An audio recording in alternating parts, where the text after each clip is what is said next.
Bonjour tout le monde, j'espère que vous allez bien. On se retrouve aujourd'hui pour une vidéo que j'ai vue sur la chaîne d'Ariel Bissette et que j'ai adoré. Le principe est assez simple et pourtant je pense que je vais me détester au fur et à mesure que je vais la filmer. À savoir qu'on va regarder mon tout premier book haul que j'ai posté sur la chaîne et vérifier si j'ai lu ou pas les livres que je vous y présente. Donc je vais vous mettre le lien de la vidéo dans la barre d'infos. Moi je vais la regarder sur mon téléphone, c'est pour ça que j'en suis armée. Et ben, on va commencer. Je vais aller sur ma chaîne YouTube. Je vais passer de la date d'ajout de la plus ancienne. Et je vais remonter jusqu'à ce que je vois un book haul. Pour le coup c'est plutôt rigolo parce que je l'ai publié il y a 5 ans en août. Donc ben voilà, ça, on va voir en 5 ans si j'ai lu les livres ou pas que je vous ai présentés sur la chaîne. Hey les amis, j'espère que vous allez bien. Alors on se retrouve aujourd'hui pour un... Je suis obligée de couper parce que le hey les amis, ça fait super longtemps que je l'ai pas sorti. Et ça me fait très bizarre du coup de me réentendre le dire. Mais bon, soit c'est pas le propos. Et ce générique était quand même mythique. J'ai donc acheté le tome 3 de Sid W. Alors, on commence donc par le tome 3 de Sid. Et je peux dire que je l'ai lu, il est là. Voilà. Il était juste à côté de moi pour le coup. Et je l'ai lu et j'avais adoré cette saga. Et ça me donne envie limite de relire cette trilogie parce que vraiment... une pépite. Bon, jusque là je me défends pas trop mal, mais au vu de la pile, au vu de la miniature de la vidéo, mon avis, ça va pas être ça tout le temps, mais bon. Être hors de la tombe de Janine Frost. Alors, Cat et Bones, hors de la tombe. C'est bien parce que du coup j'ai mes Milady, ils sont juste là. Hors de la tombe n'est pas dedans. Donc ça commence bien puisque Hors de la tombe n'est pas dans mes livres lus. Donc je pense que tout simplement il fallait intercaler les tomes de Vlad entre et que je me mets à peine à jour sur la saga de Vlad.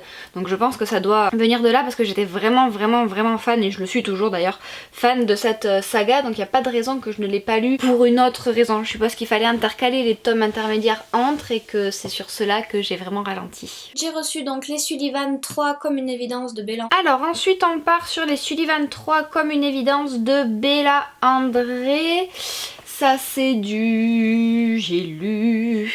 Après vérification du coup je me suis levée pour regarder mais j'ai lu et le tome 3 est bien dedans, donc c'est que je l'ai lu. Par contre je ne me souviens absolument pas comme ça de prime abord de ce que c'est, de si j'ai aimé ou pas. Donc ça ne m'a pas profondément marqué. Pourtant généralement, enfin voilà, je veux dire, j'ai lu les sagas comme ça, j'en ai pas énormément. Enfin là par exemple je vois les Bédouines, enfin voilà, j'ai en tête les tomes, j'avais adoré. Mais les Sullivan pour le coup ça ne m'a pas marqué, donc désolée. Ensuite j'ai également reçu Indécent de Colleen Hoover aux éditions J'ai lu. Bon, Indécent, Colleen Hoover, je le vois, il est là, forcément je l'ai lu. On n'en parle même pas, c'est du Colleen Hoover. Ça a pas dû rester bien longtemps dans ma PL parce que les Colleen Hoover généralement ne font pas long feu. Les seuls qui y sont restés un petit peu et qui y sont encore d'ailleurs, c'est les cadeaux que j'ai eu à Noël avec Un bonheur imparfait me semble-t-il. Et je vous l'ai présenté il n'y a pas si longtemps et je crois qu'il y a Too Late aussi qui est encore dans ma PL. Mais c'est parce que c'est des livres apparemment qui sont forts et du coup je veux être armée pour pouvoir les lire. Donc voilà. Mais sinon tous mes autres Colleen Hoover sont lus et je le vois dans ma bibliothèque. Donc hey, pas trop mal pour moi pour l'instant. Ensuite, j'ai reçu Kéléana, le tome 2, La Reine sans couronne de Sarah J. Maas aux éditions Lamartine. Et franchement, je suis super surprise de moi-même en fait, parce que quand j'ai vu la pile de livres, je me suis dit catastrophe, tu vas dire en fait, bah non, ça j'ai pas lu, ça j'ai pas lu, ça j'ai pas lu. Au final, Kéléana, La Reine sans couronne, je me penche, mais ouais, c'est le tome 2, je l'ai lu, il est dans ma bibliothèque, j'avais surkiffé Kéléana, mais genre un truc de dingue. Cette trilogie en France parce que du coup ils n'ont pas publié la suite, mais la suite arrive avec des nouvelles couvertures etc, donc je suis plus que prête à me refaire la trilogie de base pour tout simplement être prête pour les autres tomes parce que j'ai été vraiment en PLS que la Martinière ne publie pas la suite, donc là vu que ça arrive je veux être prête dans les starting blocks pour pouvoir être dans le mood tu vois, pour pouvoir lire et être sûre de tout bien comprendre. J'ai également reçu Beautiful Dark, le tome 2 de Jocelyn Davis aux éditions Pocket Jeunesse. Alors Beautiful Dark ça me parle, je sais que je l'ai lu. Je pense que si je vais sur le blog je pourrais retrouver ma chronique, voire sur la chaîne. Par contre là tout de suite ça ça ne m'évoque rien. Je pense que si je trouve le résumé, je devrais pouvoir faire ressortir une petite... je suis en train de voir si je le trouve dans ma bibliothèque. Une petite étincelle de me dire ah oui c'était ça. Il me semble qu'il y avait... C'était le tome 2 et je crois que je vois la première couverture, je l'avais reçue en ENC. Et il me semble-t-il que j'avais bien aimé.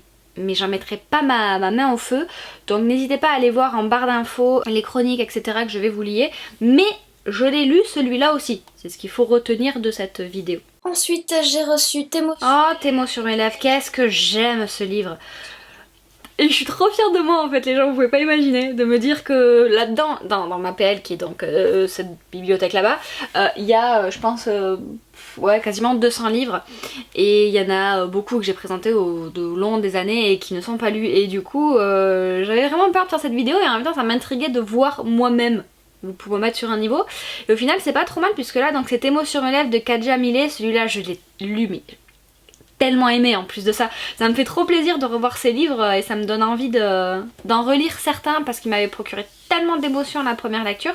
Et en même temps je sais que c'est toujours un peu piégeux parce que du coup on peut surkiffer un livre sur une première lecture et ne pas du tout trouver ce même entrain, cette même satisfaction sur une deuxième lecture, tout simplement parce que on sait ce qui va arriver et voilà.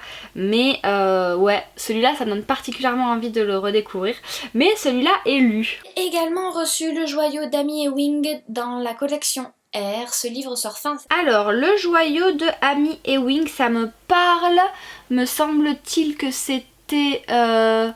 genre sur 2 ou 3 tomes et j'avais bien aimé même s'il me semble que la fin de la saga avait été rushée un peu et que j'avais pas tout bien suivi, mais le premier tome m'avait beaucoup plu avec cet univers alors j'ai pas lu la sélection de Kirakas mais je sais pas si c'est pas un peu dans le même univers où en gros il y a plus que non je pense que ça n'a rien à voir, en gros il y a plus que certaines filles qui en gros ont la capacité à avoir des enfants.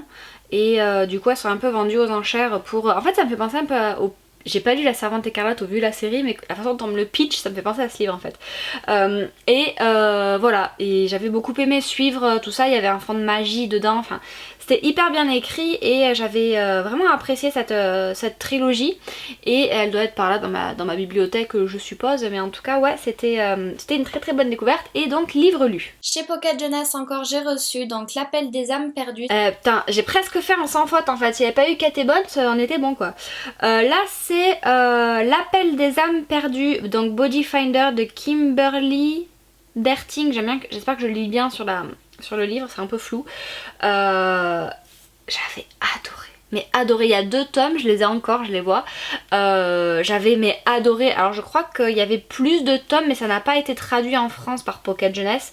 Mais vraiment c'était tellement bien, je sais plus comment est-ce qu'elle s'appelle l'héroïne, mais en gros... elle avait le don de retrouver un body finder, ça veut tout dire quoi, elle trouve les morts et il y a toute une histoire autour de ça qui était tellement bien. Donc ouais, ce livre, une tuerie et un livre de plus pour moi et je vais pouvoir m'auto-taper dans le dos à la fin de la vidéo je pense. J'ai également reçu donc Hopeless de Colleen Hoover pour les éditions. Bon là mais en fait il y a Hopeless de Colleen Hoover aussi dedans et je sais pas si je l'ai gardé au montage mais sur le tout premier qui était donc Indécent, donc Slame de le tome 1, je disais que c'était ma première rencontre avec Colleen Hoover, j'avais pas encore lu de livre d'elle et donc je n'avais pas encore découvert mon petit Maybe Someday. Mais du coup, dans la même vidéo, du coup, je présente 2 livres de Colleen Hoover, donc elle devait à peine arriver en France pour le coup à cette époque-là. Et Hopeless, je veux dire, je l'ai lu, je l'ai adoré. Il y a Losing Up qui arrive derrière, qui était aussi tellement beau et tellement mignon. Mais ouais. J'ai lu ce livre les gars, donc un point de plus. Et donc maintenant en VO, je me suis procuré donc Origine qui est le tome 4 de la saga Lux de Jennifer Trout. Alors un livre en anglais, genre j'avais trop de chance de viander, et non, parce que c'est la saga Lux, c'est le tome 4 et je l'ai lu en anglais, je sais pas où sont mes livres en anglais, je sais plus où je les ai rangés. Ah ça y est, je les vois, ils sont là et à l'époque où j'ai acheté ce livre... je l'ai pas lu tout de suite, mais je sais que j'ai lu Opposition et Origin en anglais parce que ils étaient pas encore sortis en français à l'époque et que j'étais tellement lancée dans le truc que du coup je voulais. Et depuis j'ai la saga complète en anglais parce que j'adore les couvertures et que c'est les mêmes que sur mes livres. Voilà. Et du coup ouais, j'ai lu Origin déjà et trop fière de moi. Livre suivant, bah du coup voilà, c'est Opposition, c'est Lux, enfin le tome 5 de Lux Opposition, on va le dire dans le bon sens, qui est lu également. Je pense que vous allez croire que j'ai fait exprès de prendre cette vidéo alors que du tout c'est la règle du challenge. Allez hop, Opposition, ça c'est fait, j'ai perdu le compte des points. Donc je vais remercier la Alicia d'il y a 5 ans pour dire le nombre de livres que j'ai présenté dans cette vidéo, puisque il semblerait, je verrai au montage, que j'ai présenté 11 livres durant ce book haul là, et il me semble qu'il n'y a qu'un livre que je n'ai pas lu, qui était donc le 7ème tome de Cat et Bones. Plutôt pas mal dans l'ensemble. Vous savez quoi, cette petite vidéo à la base je me suis dit que ça allait être genre le truc qui allait me casser un peu dans le genre t'achètes tellement de livres, t'as une PL immense qui déborde de livres et tu les lis pas et regarde en 5 ans bah du coup t'as lu aucun livre. Au final sur 11 présentés j'en ai lu 10, c'est plutôt pas mal. Après je pense que à l'époque, il y a 5 ans, je tenais vachement bien mes trucs, c'est à dire que j'ai acheté un livre, j'essayais de le laisser dans ma pelle genre 1 ou 2 mois, ou alors c'était vraiment des vieux livres qui étaient encore là, que j'ai encore très certainement, qui datent depuis des années. Après j'ai perdu pied un petit peu, c'est à dire que j'ai continué à acheter et à beaucoup moins lire, puisque à cette époque là je lisais plus de 100 livres, voire 140, 150 sur certains challenge Goodreads, c'était vraiment bien rempli. Alors que là, on est mi-juillet, j'ai lu une 20aine de livres. Donc bon, ça a un petit peu changé entre temps. Et du coup ça m'a mis la banane de voir que ouais, j'ai quand même lu 10 livres sur 11. C'était plutôt une bonne nouvelle. Du coup faites-moi savoir en commentaire si cette vidéo vous a plu, si vous aimeriez que je recommence ça, pourquoi pas sur une autre vidéo book haul que je prendrai cette fois-ci au pif dans la playlist pour voir un petit peu où est-ce que je me situe depuis quelques années. En tout cas moi là ça m'a remonté un petit peu mon estime de moi d'il y a 5 ans. On peut dire que ça remonte du coup mon estime de moi-même à aujourd'hui. Bref voilà, sur ce je vais arrêter mes bêtises. Je pense que dans la foulée je vais vous tourner un update lecture avec justement les 20 livres que j'ai lus sur ce début d'année pour tacler tout ça et reprendre un petit peu le rythme, parce que ça me manque de vous parler lecture, pour vous partager mes coups de cœur, parce que sur les... peut-être lu peu de livres mais il y a eu d'excellentes lectures et j'ai envie de partager tout ça avec vous. Donc bref, on va déjà finir cette première là avant de partir. Déjà dans ma tête je suis en train de filmer la seconde alors que pas du tout. Sur ce je vais vous laisser, je vous remercie d'avoir suivi cette vidéo. J'espère que vous aussi vous avez des belles lectures en ce moment, que ce petit challenge rétrospective vous aura plu. N'hésitez pas à me faire savoir tout ça en commentaire et puis moi je vous dis à une toute prochaine. Ciao ciao.